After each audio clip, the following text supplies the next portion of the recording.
नाज़रीन सिंधड़ी में खबर शामिल क्यों था। 7 महीनन का बरसाती पानी निकाल लथण खिलाफ तगोसर का मीरपुर खास ताईं रैली कढ़ी वही है।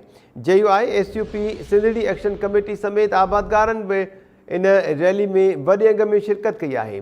रैली की अगवानी JUI अगवान मौलाना राशिद महमूद सुमरो, SUP अगवान अमीर आज़ाद ॿिया करे रहा आहिनि। रैली जा मंज़र भी अवांखे टाइम न्यूज़ की स्क्रीन ते ॾेखारी पिया। अपडेट न्यूज़ अवांखे ॾी पिया सिंधड़ी में 7 महीनन का बरसाती पानी निकाल लथण खिलाफ तगोसर का मीरपुर खास ताईं रैली कढ़ी वही है। वधिक तफ़सील वठूं था टाइम न्यूज़ के रिपोर्टर असद शर खां। असद शर, छा तफ़सील आहे हिन मां वटि?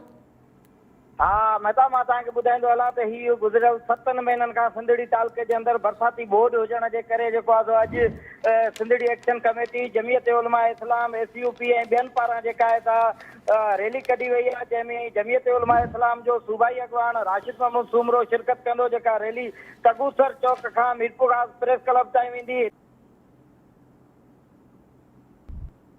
पीपल्स पार्टी जो सीनियर अगवान सैयद खुर्शीद शाह सखर में